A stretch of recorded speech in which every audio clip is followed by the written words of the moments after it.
Hello everyone and welcome back to my US Diary official YouTube channel. I hope you guys are having a wonderful day. Before we start, please hit the subscribe button and give this video a thumbs up. At the Forrester manse, Taylor tells Ridge how blessed they're to have such a loving family. Looking shamefaced, he grunts, "Yeah, we are." Taylor yammers about the trauma of Ridge nearly losing Brooke, but wants him to realize that doesn't change anything between them or the commitment they've made to each other.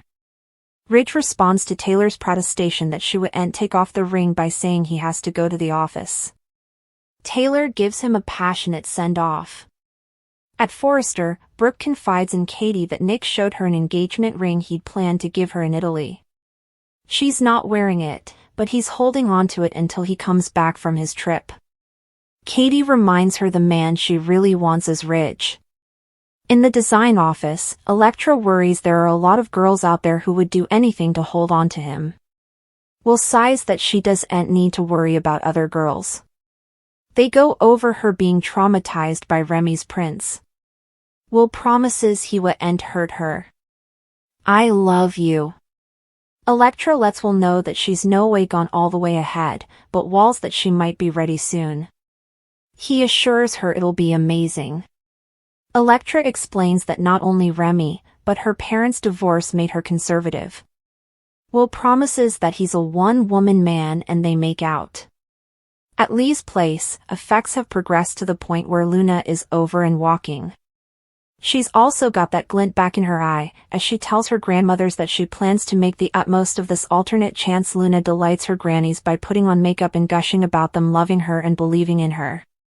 She insists the wrathfulness and resentment is gone, there's just one thing she wants. Commonly, Luna reveals that she wants to see her Finn. Lee says that can't be now. Sheila prompts, "Finn's not the only bone you want to see, is he?" Luna smiles. Lee warns there are effects to Bandy before Luna addresses to anyone. Sheila and Luna giggle about her passions for Will Spencer.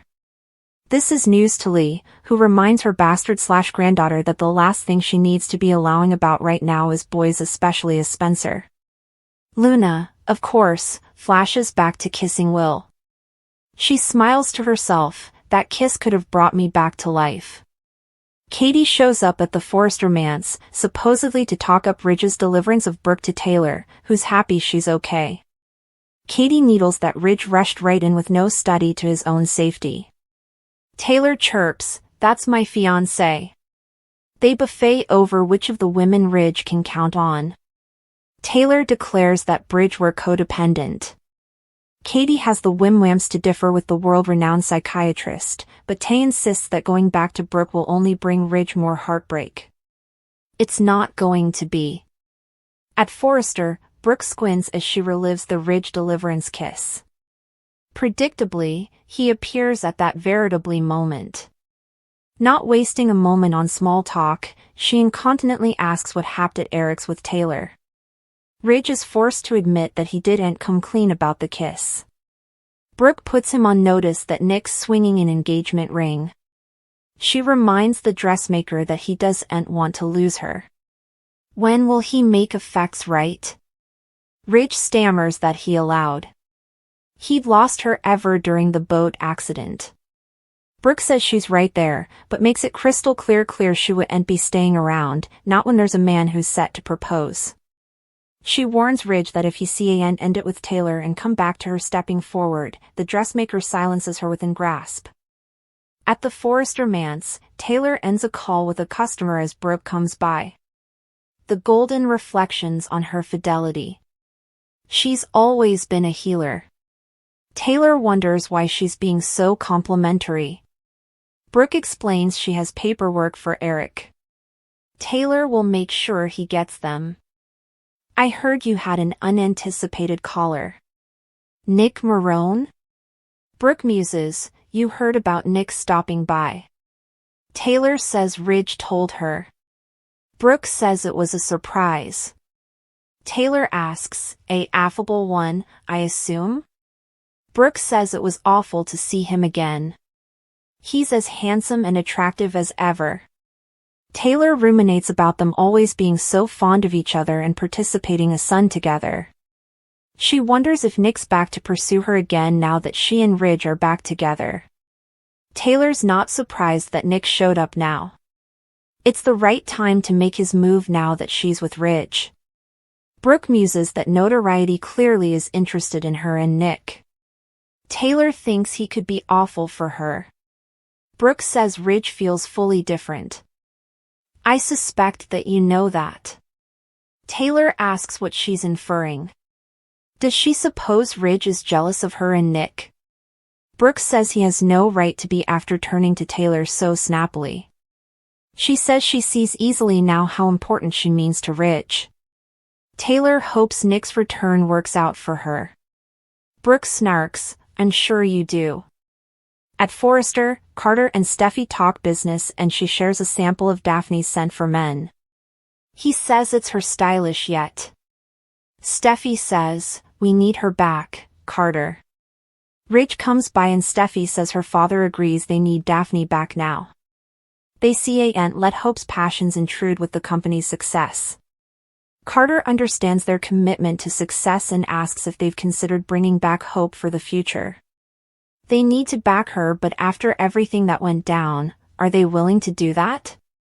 Can they do that?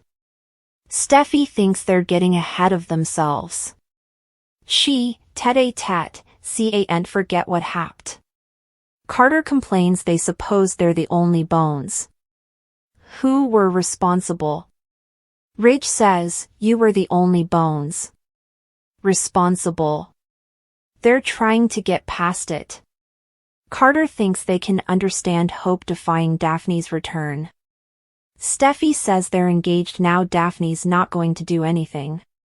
She asks him to move Hope to get over what happened with Daphne. Carter gets a textbook from Hope and exits. Steffi says her pater seems distracted. What's it about? He says, Brooke. Ridge tells Steffi he set up Brooke with Nick Marone.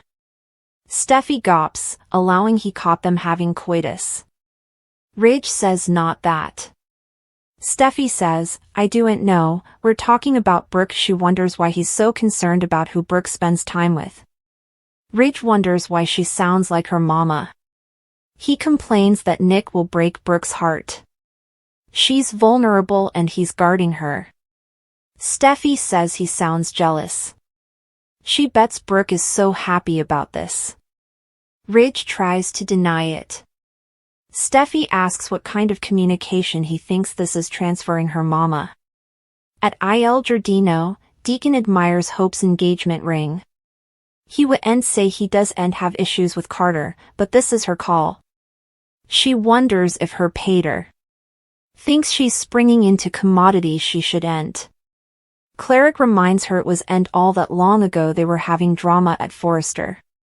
Are you sure about this, Hope? Hope tells her father she's sure.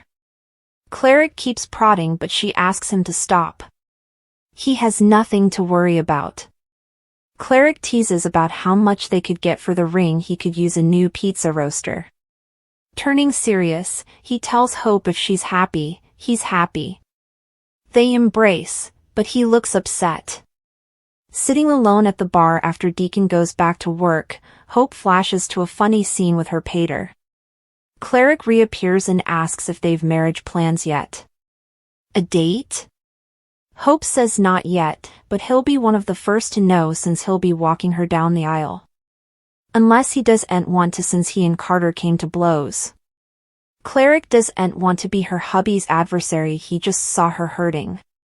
He has her reverse, always. Hope pledges they've worked through everything and are more in love than ever. They're also working together at Forrester, where she's hoping her line will be brought back.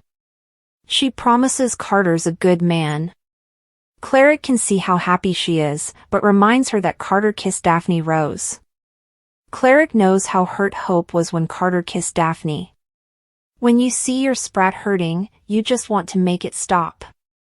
Carter arrives and asks Hope if she wanted to see him. Deacon says, I did. I wanted to get commodity off of my casket concerning you and my son. Cleric wants to make a many effects clear. He gives him credit for coming to him about his offer, but he has to be sure. His son is precious to him and all he wants is her happiness. Carter says, so do I. Deacon warns, also do and squinch up again. Carter and Deacon shake hands. Carter vows to spend the rest of his life cherishing Hope. His life is incomplete without her. In his head, Carter thinks about Steffi asking him to move Hope to get over what happened with Daphne.